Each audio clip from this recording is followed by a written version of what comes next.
Voilà. Alors après, donc la question réglementaire et les assurances. Alors la question c'était de savoir si justement la réglementation freine ou soutient l'essor des matériaux biosourcés. Donc il y a beaucoup de choses à dire. Donc là vous pourrez poser des questions. Alors déjà la première chose importante c'est de savoir que une norme c'est pas la réglementation. Les normes ne sont pas obligatoires. La réglementation est obligatoire. Donc la réglementation thermique, c'est obligatoire. La réglementation parasismique, c'est obligatoire, etc. La norme, le DTU 26.1 sur les enduits, par exemple, c'est pas obligatoire. Donc là aussi, il y a une distinction très importante à faire et qui pose aussi la question surtout en marché public, on va dire que si on n'a pas d'avis technique, qu'il n'y a pas de normes, on ne peut pas l'utiliser. Alors, je vous montrerai des exemples, mais j'ai souvent comme devise, quand il y a un contrôleur technique qui dit il n'y a pas d'avis technique, je lui dis mais c'est justement pour ça que vous êtes là. C'est-à-dire, si c'est pour appliquer des avis techniques et des normes, il n'y a pas besoin de quelqu'un qui va être payé avec un savoir et une expertise particulière. C'est le propre de tout professionnel de la construction de savoir appliquer une fiche technique. C'est un peu une boutade, mais enfin c'est pour rappeler ça. Alors justement, le paradoxe, il vient de l'imbrication entre normes et assurance. C'est-à-dire que justement, les normes ne sont pas obligatoires. Par contre, l'assurance décennale est obligatoire pour tous les professionnels de la construction. Et toutes les assurances vous disent que si vous n'appliquez pas les normes, vous n'êtes pas couvert. Donc du coup, puisque vous n'êtes pas couvert et que vous avez utilisé des matériaux qui sont enfin des normes qui sont pas obligatoires, n'étant pas couverts, vous devenez responsable. Si vous faites trop de soucis à votre assurance, vous n'êtes plus assuré, donc vous n'êtes plus en règle avec la loi. Donc vous voyez une espèce de cercle un peu vicieux autour de cette question-là, qui fait que cette question, enfin le blocage, c'est pas la réglementation, c'est les assurances. En particulier l'assurance décennale, où la France est le seul pays d'Europe où ça existe. Donc effectivement, je fais partie d'un groupe de travail à la DHUP sur les matériaux biosourcés. Le réseau Ecobâtir, on coordonne une action pour comparer les systèmes d'assurance en Europe au vu des matériaux biosourcés. Donc c'est ça dont je vais parler. Ah oui, il y a eu un changement de police là. Alors après, justement, la question intéressante aussi dans ces questions d'assurance, c'est que quand on parle d'assurance, on parle pas du tout de savoir-faire. On va parler en avis technique, mais l'avis technique, c'est une recette de cuisine. Vous prenez tel matériau, vous mettez 3 pincées de ci, 4 pincées de ça, vous cuisez pendant 20 minutes et vous avez une bonne utilisation du matériau. Donc on suit la règle, mais on part assez peu du savoir-faire proprement dit.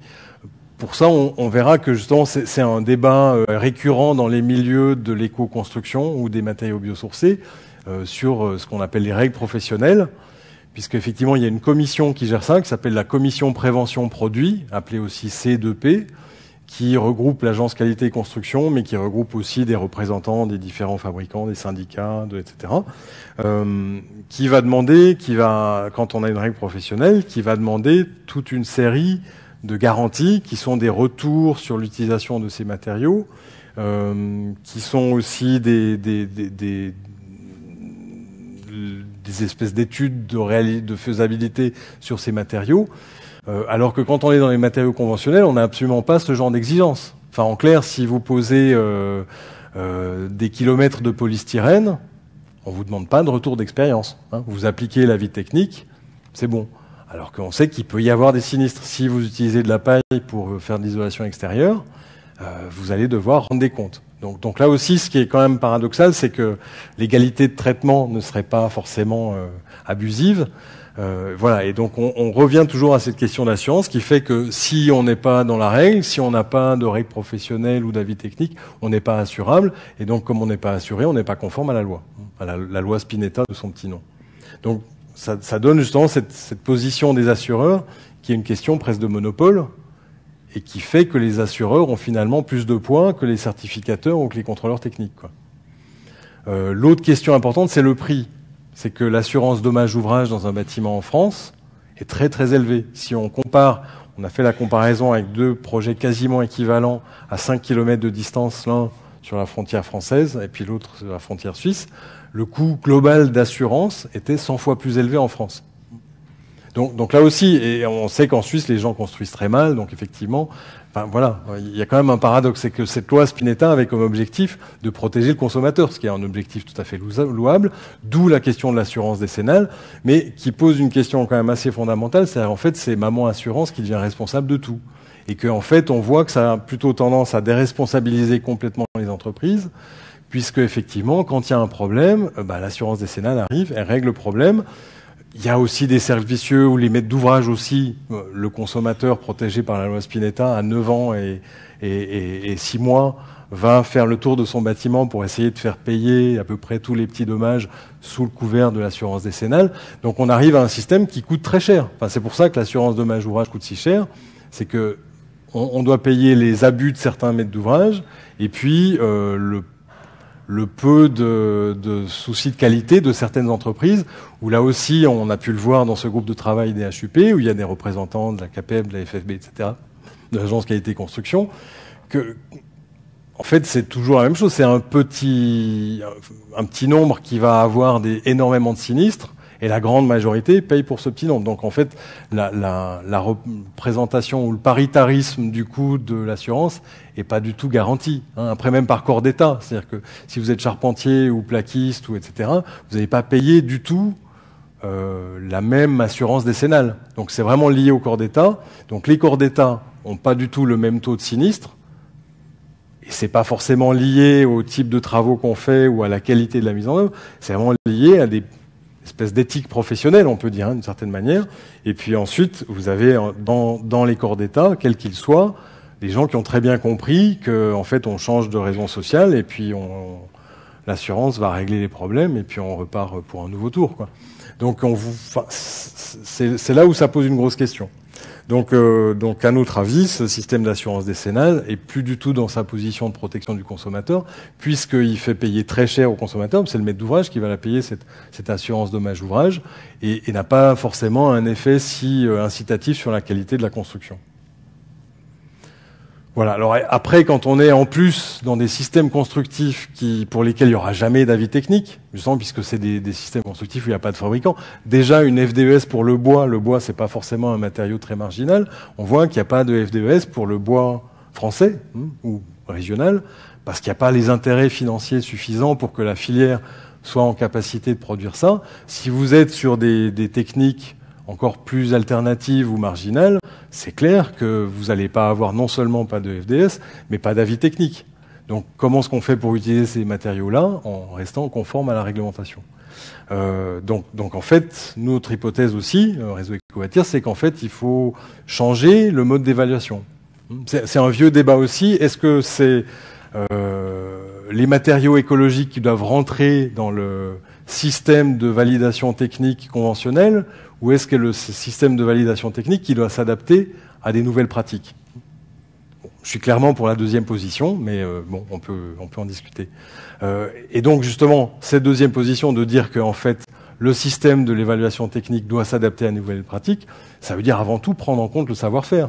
Parce que quand on assemble un système de verre et d'acier high-tech ou un mur en terre-paille, on sait bien que c'est le savoir-faire qui est important. Ce qui va faire que le bâtiment va être de bonne qualité, va donner un bon usage à son utilisateur, c'est parce qu'il y a des gens compétents.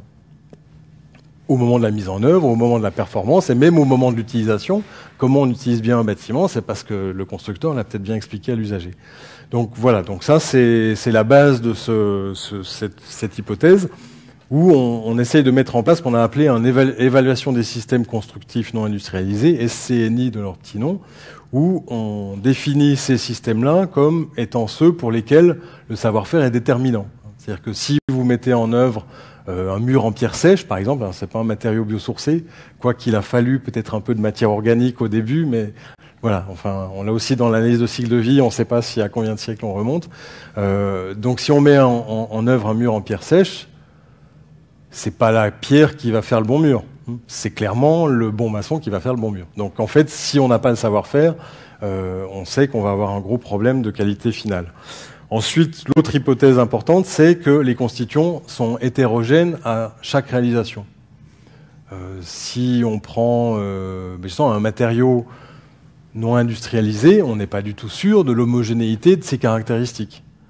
Et donc, du coup, on ne peut pas se baser sur une recette qu'on applique telle qu'elle, puisque le matériau il va changer un petit peu, et il faut pouvoir s'adapter à ça. Donc, à partir du moment où on pose ces deux hypothèses-là, on voit que toute l'évaluation technique, elle doit être appréciée différemment. Ou dit autrement, hein, on le voit parce que même pour les matériaux biosourcés, il y a deux familles. Il y a justement des matériaux biosourcés qui sont industrialisés, et il y a des matériaux biosourcés qui ne sont pas industrialisés. Il y a eu tout un débat relativement récent pour les règles professionnelles sur le chanvre et la chaîne vote, qui sont labellisés, où effectivement maintenant vous avez une garantie sur le produit. C'est-à-dire que vous avez de la chaîne vote qui va être calibrée, où vous êtes sûr d'un fuseau moyen relativement précis de caractérisation de cette matière première. Donc là, on voit que la performance globale, elle va dépendre de la qualité des produits. Parce qu'on garantit les caractéristiques d'un produit, qu'on définit un mode de mise en œuvre, hein, suivez la notice, on va avoir un résultat qui est bon. Donc ça, c'est ce qu'on appelle l'approche produit. Si on est dans les normes, hein, il y a des approches produits, et puis l'approche procédé, qui est plutôt celle des systèmes non industrialisés ou non industrialisables. Là, il y a certains produits, on n'imagine même pas qu'ils puissent être industrialisés. C'est le savoir-faire qui va être déterminant. Donc là, on vient aussi de sortir, il y a 1 an et demi maintenant, avec le réseau Ecobâtir, des règles professionnelles sur les enduits sur support terre. C'est-à-dire que dans le DTU 26.1 que je citais tout à l'heure, qui est le DTU sur les enduits, on dit qu'il ne s'applique pas aux enduits sur des supports anciens. Le principe était que ce soit des enduits en plâtre, en chaux, en terre, peu importe, mais quand on est sur des supports anciens, on est hors DTU, et là, c'est les règles de l'art, autrement dit, le savoir-faire et l'expérience des gens qui vont l'appliquer, qui priment sur le DTU. Pour vous montrer justement les enjeux, c'est qu'à la dernière révision de cet enduit, de ce DTU, les fabricants d'enduits ont essayé de proposer que le champ d'application soit élargi à l'ensemble des murs anciens. Pour pouvoir garantir ça, l'astuce, en guillemets, c'était de dire qu'on va garantir un produit ou un système qui va tenir quel que soit le support. Donc en gros, on fait un rideau, on trouve un système de grillage qu'on puisse mettre devant n'importe quelle façade, qui fait que l'enduit va tenir sur ce grillage, et puis parce qu'on a tenu le grillage, ça va tenir à peu près sur le mur. Si ça sonne creux, si ça fissure, etc. En gros, le rideau laisse croire que tout est bien derrière. Nous, on a été complètement opposés à cette histoire-là, en disant si un enduit tient sur un mur, c'est parce qu'il y a une bonne appréhension du support, qu'il y a un choix de dosage, enfin, il y a tout un système de règles de l'art et de savoir-faire qui vont faire que le support va tenir. Mais vous voyez que c'est pas du tout la même approche. Pour le fabricant, il peut pas vendre le savoir-faire. Il peut vendre le système. Alors que pour l'artisan, lui, au contraire, le système, il va l'acheter. Par contre, il peut vendre le savoir-faire. Donc il y a un vrai enjeu culturel et politique derrière ça, hein, qui est genre de savoir quel est le vrai capital d'une société. C'est-à-dire, est-ce qu'une société est riche parce qu'elle a des gens qui ont un niveau de culture, de savoir-faire et de compétences élevés, ou est-ce qu'elle est riche parce qu'elle a quelques boîtes qui ont une cote au CAC 40 très élevée. Donc voilà, ça c'est la question de base en fait. Donc pour contrer cette question-là, après avoir mis en place avec le CSTB, entre 2004 et 2008, ce système d'évaluation des systèmes constructifs non industrialisés, on a défini une procédure qui est relativement simple. En gros, il y a 3 choses à définir. Donc c'est comment est-ce qu'on caractérise le système constructif en question, comment est-ce qu'on définit sa mise en œuvre, et comment est-ce qu'on définit le niveau de savoir-faire ou les compétences. Et ça, à peu près tout le monde est d'accord, que ce soit à la C2P, la commission prévention produits, qui gère les règles professionnelles dont on parlait, que ce soit au CSTB, que ce soit auprès des assureurs. À partir du moment où on peut rendre des comptes sur ces 3 critères-là, à peu près tout le monde est d'accord.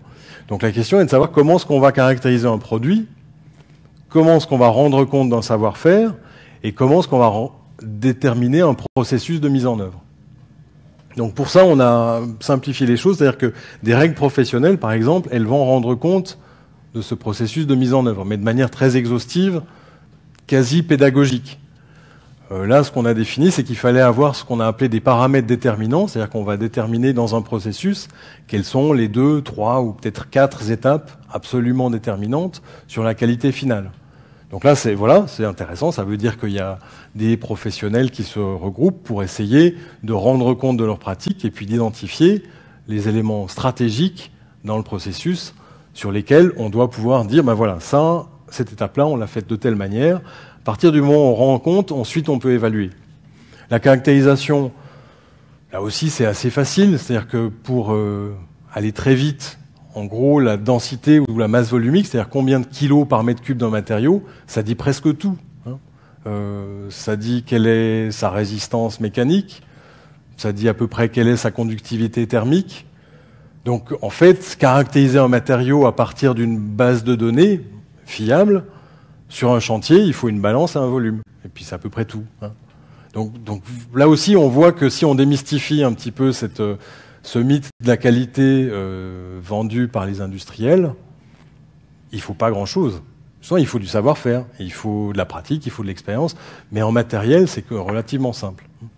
Voilà, donc là, alors le principe a été défini par ce projet avec le CSTB en 2004-2008.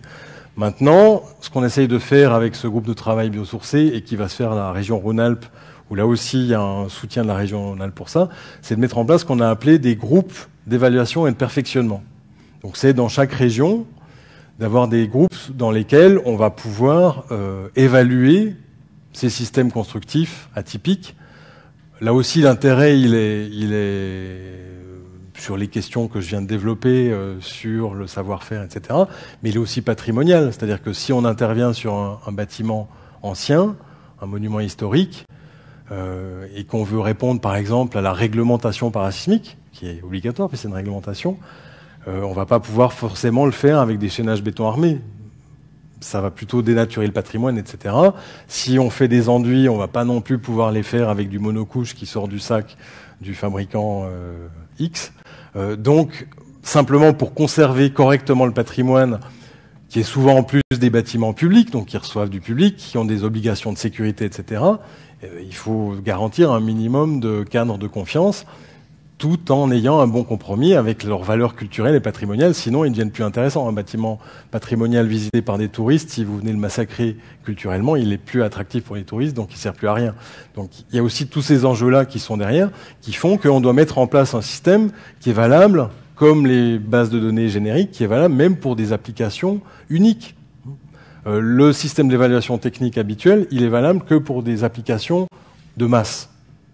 Donc quand on est dans un système constructif unique, il faut trouver un moyen qu'effectivement on puisse rendre des comptes aux collectivités, aux professionnels, aux usagers, etc. Donc le principe d'évaluation, il a été adjoint de ce principe de perfectionnement. C'est de dire que, en fait, parfois les évalués sont aussi compétents que les évaluateurs. Donc c'est un système collégial, donc ça c'est aussi une base importante.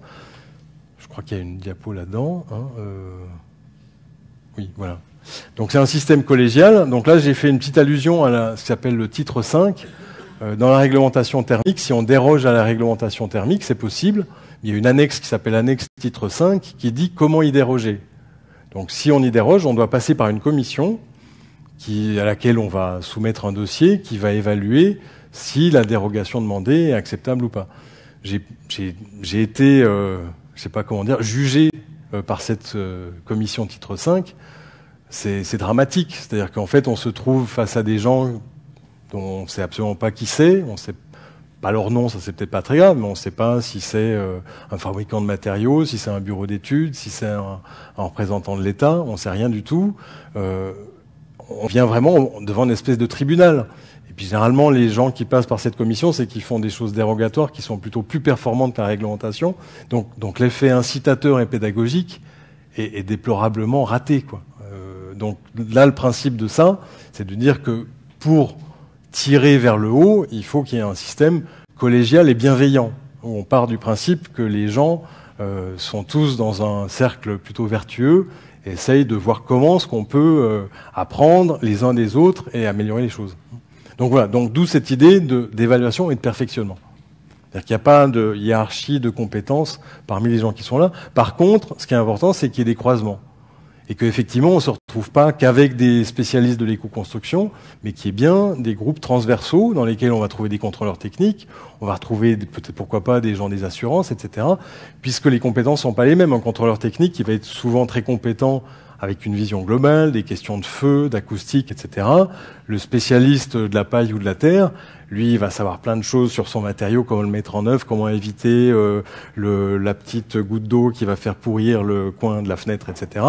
Mais se poser la question globale de l'acoustique ou du feu, il est peut-être pas forcément très compétent. Donc, d'où la nécessité que dans ces groupes, on trouve des spécialistes, mais aussi des transversaux. Voilà. Et ben, donc le principe, c'est ça, c'est de mettre en place ces groupes régionalement. En plus, ça rejoint une préoccupation nationale justement de la DHUP, qui est d'avoir ce qu'ils ont appelé des plateformes de coordination dans les régions, où l'État sait que de commencer à se décentraliser, ça peut marcher assez bien. Voilà, donc là, ça se rejoint avec ça, où par exemple le CSTB dans ces plateformes est représenté par des contrôleurs techniques, donc qui pourraient assurer ce rôle de transversaux, on va dire. Et puis après, l'intérêt aussi, c'est que justement dans les milieux de l'éco-construction, c'est un petit peu comme les gauchistes en 68. Il y a à peu près autant de groupuscules que d'individus. Donc là, l'intérêt de ces plateformes, ça permet de fédérer un petit peu. En plus, c'est sur des bases techniques, donc c'est des choses où généralement c'est plus facile de se fédérer.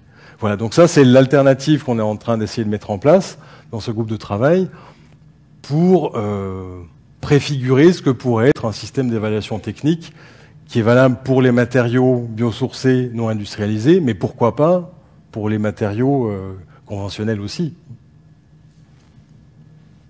Voilà. Alors après, des retours d'expérience. Donc j'en montre deux parce que c'est des choses relativement simples, mais voilà, enfin qui se sont faites. Donc le premier, c'est un minuscule bâtiment public à Bourg-en-Bresse en paille porteuse. Je crois qu'il fait 55 mètres carrés de chobe. Oui, mais bon, voilà, c'est pour vous montrer un peu la débauche d'énergie qu'il faut pour faire ce genre de choses. C'est-à-dire qu'effectivement, il y a un bureau d'études, il y a un contrôleur technique, il y a une note de calcul parasismique pour cet énorme bâtiment. Voilà, donc c'est intéressant, ça fait évoluer le savoir-faire de toute l'équipe et de tout le monde. Mais effectivement, si ça pouvait être plus simple, ça serait pas plus mal. Donc la baille porteuse, c'est des bottes de paille empilées les unes sur les autres. En soi, ça paraît assez évident. Après, on vient les prendre en sandwich avec une lisse haute qui fait qu'on les comprime. On met des sangles. Et puis après, sur ces sangles, on vient mettre un grillage et puis des enduits. Donc les enduits vont permettre de gérer les migrations d'humidité. Ils vont permettre de protéger le bâtiment de la pluie. Ils vont permettre aussi de le protéger éventuellement du feu en surface. Et puis, le grillage, il va permettre de maintenir la compression de la botte qui va pouvoir résister à des efforts en traction ou en flexion. Bon, voilà. Donc, c'est ça le principe. Donc là, vous voyez des photos de mise en œuvre. Et le bâtiment fini, voilà, c'est un U en paille avec une partie vitrée devant. Voilà. Donc, mais bon, qui doit répondre à la réglementation parasismique. Bourg-en-Bresse, c'est en système, je sais plus, enfin, c'est du sismique moyen, mais enfin, voilà, il faut faire des calculs. Donc, c'est pour vous dire qu'à partir du moment où les choses sont posées clairement, pour un ERP, pas très grand, hein, c'est possible de le faire. Là, justement, le contrôleur technique, il a été informé dès le début, au moment où il était consulté, que ce bâtiment allait être en paille porteuse. Là aussi, je parlais de savoir-faire, mais c'est vrai pour les contrôleurs techniques. S'ils sont avertis et qu'ils sont rémunérés en conséquence, ils pourront faire correctement leur travail aussi. Donc là aussi, est-ce qu'on paye un contrôleur technique ou un matériau prêt à l'emploi? Enfin, on peut aussi poser la question de cette manière-là. Voilà. Et puis après, je sens quand même des petits comparatifs. Là, ici, vous voyez des valeurs. Ça, c'est des caissons paille avec du bardage, des caissons paille avec de l'enduit, de la double ossature bois avec de la paille porteuse avec des enduits, de l'ossature bois cellulose. Vous voyez que ici on est quand même dans une moyenne, puis là on passe en béton polystyrène, donc en énergie grise, on voit des sauts assez importants. Mais on voit quand même que la paille porteuse, on est à 90, hein, j'arrondis vite, et puis pour les autres, on est plutôt sur des systèmes qui sont ascendants. Donc on est quand même 10 à 15% meilleur en énergie grise avec de la paille porteuse, puisqu'on va utiliser beaucoup moins de bois.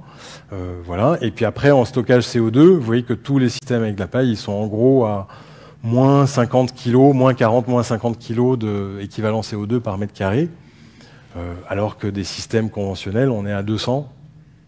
Voilà. Donc là aussi, il y a un intérêt évident. Là, la paille porteuse se singularise pas énormément, puisque le bois, il va avoir aussi un effet absorbant, mais en énergie grise, c'est intéressant. Voilà. Alors ça, c'était sur une construction neuve. Là, on fait un bâtiment qui, lui, est pas... le bâtiment en paille porteuse, il était hors réglementation complète. Là, c'est une isolation extérieure en paille qui suit les règles professionnelles de la construction en paille. Donc lui, en principe, du point de vue réglementaire, il pose aucun problème. Ça, c'est le bâtiment. C'est des logements sociaux des années 50 avec des maisons unifamiliales. C'est-à-dire qu'on a un logement ici, un logement là. Enfin, il y a 6 logements par bar.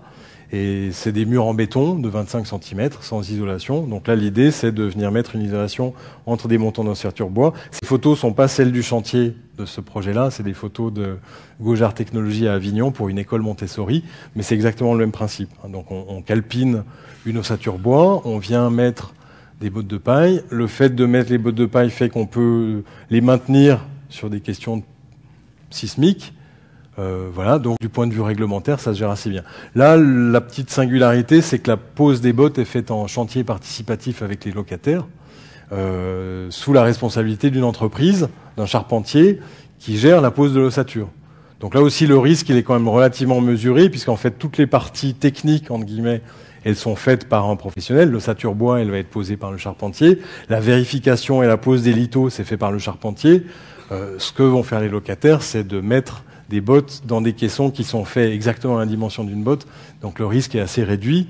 Les enduits ensuite sont faits par une entreprise aussi.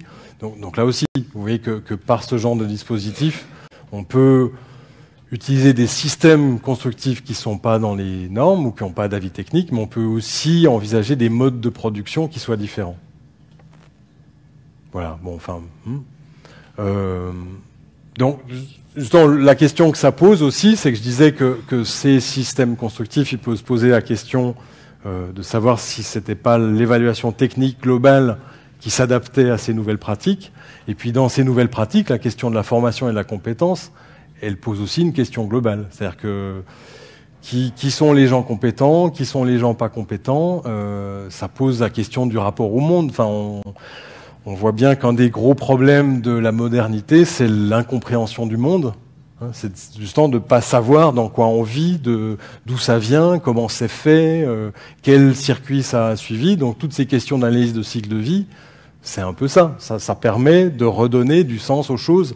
Et puis si on est dans les circuits courts et qu'en plus on participe au chantier, on va habiter dans un bâtiment, on n'aura pas fait grand-chose. Là, l'idée, les gens sont âgés dans ce bâtiment, enfin certains sont là depuis 55, donc ils vont peut-être pas poser beaucoup de bottes de paille, peut-être une où ils vont venir regarder. Mais voilà, ils ont participé au chantier des bâtiments dans lesquels ils logent, et donc du coup, ils ont une compréhension totale du bâtiment dans lequel ils sont. Donc pour moi, ça participe aussi d'une réinstauration de la confiance, parce que derrière toutes ces questions de réglementation, c'est simplement pour donner la confiance.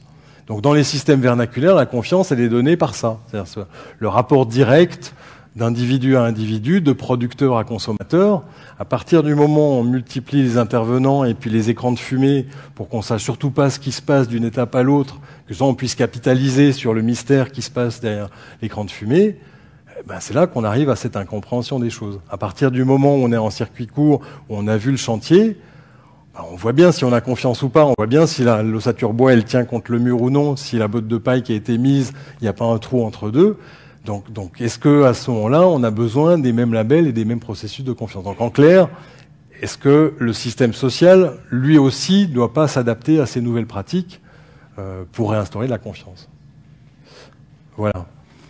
Donc pour terminer, le dernier indicateur de ça, mais je bois un petit peu d'eau en attendant, donc qui est celui de l'intensité sociale.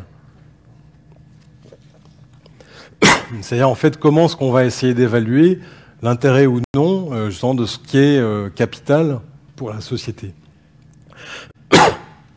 Donc dans la représentation habituelle du développement durable, on a les 3 cercles: l'environnement, l'économie, la société. Et puis on a bien 3 cercles qui sont dissociés, où on dit que le développement durable, c'est la parfaite intersection de ces 3 critères-là. On peut aussi poser la question différemment en disant que, En fait, ce qui est quand même le fin mot de la durabilité, c'est de savoir comment des humains vont survivre sur la planète, parce que la planète sans humains, elle vivra très bien. Le problème, c'est comment est-ce qu'on arrive à continuer à vivre sur la planète sans tout foutre en l'air. Donc, la question de l'humain dans l'environnement, elle est centrale. On peut pas se retrouver que dans l'environnement. Donc, comment est-ce qu'on fait pour que des humains soient sur la planète? Ensuite, dans ces humains, il y a des échanges. Certains sont simplement en valeur d'usage et d'autres se font en valeur d'échange. Donc par un système monétarisé, donc par une économie. Mais l'économie, elle n'existe pas sans les humains. Il n'y a pas d'économie des fourmis. Enfin peut-être, à ma connaissance, je ne connais pas le Dow Jones des autres espèces vivantes de la planète. Donc on voit que toutes ces questions-là, elles sont complètement liées à la culture. Et puis dans cette culture, quand même, le point de départ, c'est le travail, alors, ou l'énergie dont on parlait. Donc en gros, un humain plutôt assez baraqué, qui déploie sa force pendant 3 heures, va développer environ 1 kWh d'énergie. Ce qui équivaut à peu près à 1 décilitre de gasoil. Ensuite, 3 heures de travail humain, donc pour 1 kWh. Les données ne sont pas tout à fait actuelles, mais en gros, le tarif du SMIC horaire, c'est à peu près à 9 euros. Je crois qu'on est à 9,50 € maintenant. Voilà. Mais en gros, ça vaut 27 €. 3 heures de travail humain, ça vaut 27 € au SMIC. On disait que c'est 1 décilitre de gasoil, donc en gros, on est à 1,30 € là aussi, en étant optimiste. Il y a en gros 13 kWh pour 1 litre de gasoil, donc ça se divise par 10. Donc 1 litre de gasoil, enfin 1 kWh produit par du gasoil, ça vaut 10 centimes. Donc dit autrement, si on dit qu'à travail égal, salaire égal, on voit qu'on a ici 1 kWh pour 27 €, puis ici on a 1 kWh pour 10 centimes. Vous choisissez lequel? Ou, de nouveau, travail égal, salaire égal, ça voudrait dire que si on payait l'essence au prix du travail humain, on devrait payer le litre de gasoil à 350 €. Donc vous voyez que déjà quand il passe de 1 € à 1,30 €, c'est la révolution. 350 €. Mais voilà, on comprend bien tout de suite pourquoi ça change tout.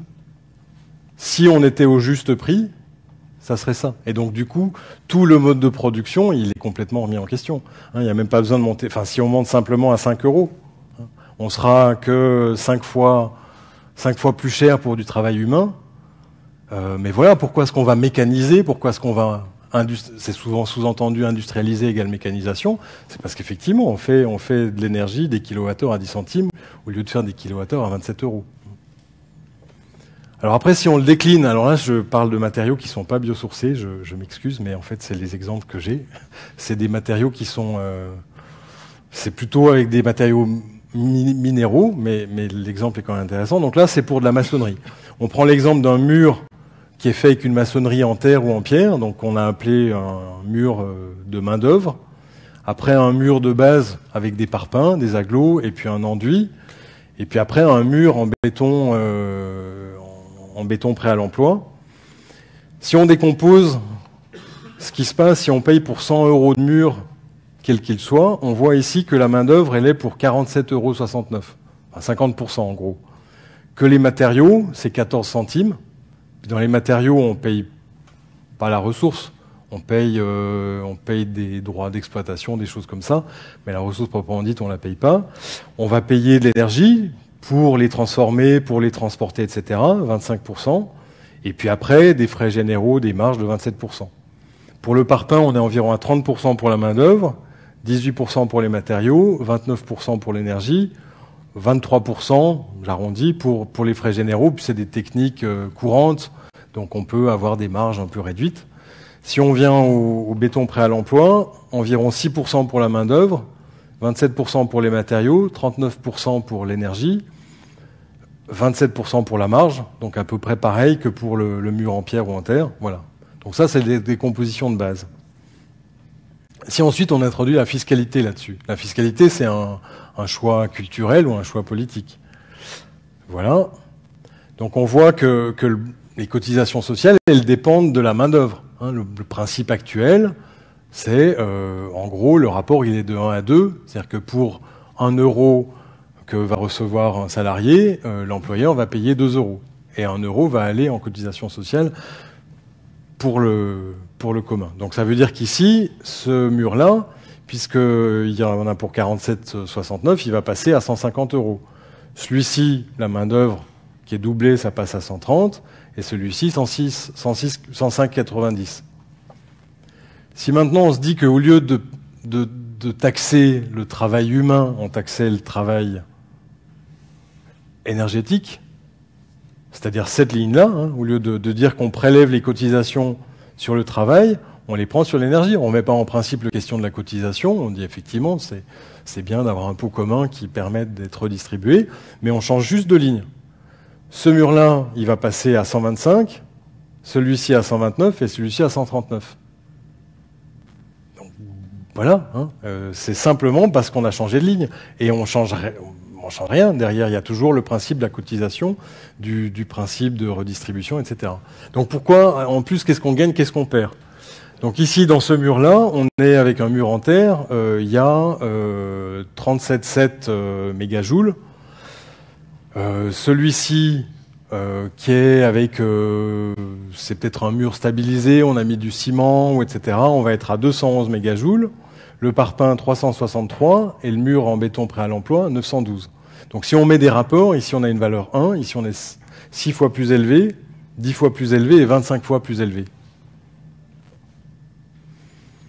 Si maintenant on prend le contenu énergétique du travail humain, donc ici on est à 9,3 mégajoules. Pareil pour les deux cas, ici à 6,8 et ici à 2,65. Donc là aussi ce qui est intéressant, c'est qu'en fait, si on fait un espèce de calcul de rendement, le rendement c'est toute l'énergie qu'on va utiliser pour produire quelque chose. Donc si on additionne ces énergies, 37,7 plus 9,3, ça fait 38,9, ça fait 47 mégajoules. Je passe là-bas, 912 plus 2, 913 mégajoules. Donc au global, on voit que le contenu énergétique de ce mur est énorme. Effectivement, la différence sur la main-d'œuvre n'est pas très importante, mais la main-d'œuvre qu'on rajoute ici fait que, au final, toute énergie confondue, je vous dis 47 mégajoules, donc 46, pardon, contre 900. Donc un rapport ici en rendement de 100, ici en rendement de 20, en rendement de 13, en rendement de 5. Donc un rendement énergétique global qui est 20 fois meilleur pour ce mur. Et puis après, on va rajouter l'équivalent CO2. Donc ici, on a 3 kg d'équivalent CO2, 35, 56, 97. Si on compare des équivalents CO2, ça vous dit peut-être pas grand-chose. Si on prend une voiture de base, une Renault Clio, vous voyez, un truc qui est pas trop gros, pas trop petit, c'est ce que va émettre une Renault Clio qui roule 20 km. Ici, qui roule 210 km, et ici 350 km, et ici 600 km. Donc là aussi, un rapport de 1, de 11, de 18 et de 30. Donc 30 fois plus d'émissions de CO2 pour un rendement qui est 20 fois meilleur, 20 fois moins bon. Donc on se pose vraiment la question. Donc en fait, la question, elle est simplement, en fait, la seule chose sur laquelle on gagne pour ce mur-là, c'est ici. Sinon, on est meilleur tout le temps sur ce mur-là. Donc ici, la seule différence, c'est qu'au lieu de 7 heures de travail humain, on a 2 heures de travail humain. Donc pour gagner 5 heures de travail humain, on va perdre sur tous les autres tableaux. Voilà, c'est ça le fin mot de l'histoire. Et puis après, ces 5 heures, ou ces 7 heures de travail, est-ce qu'elles sont les mêmes que celles-ci aussi? Enfin, là, on parle de quantité, on ne parle pas de qualité. Voilà, donc là, on voit qu'effectivement, mesurer combien d'heures de travail on intègre et combien ça représente d'énergie dans un processus de production, par exemple dans le bâtiment, ça devient un critère quand même assez intéressant. Voilà, alors après, en conclusion, une citation de Keynes, qui était un économiste, donc pas un altermondialiste huluberlu, qui disait « Les marchandises doivent circuler le moins possible, les hommes et les idées peuvent circuler le plus librement possible, et les capitaux, pas du tout. » Voilà, juste l'inverse de ce qu'on fait. Merci à vous, Vincent. Bravo.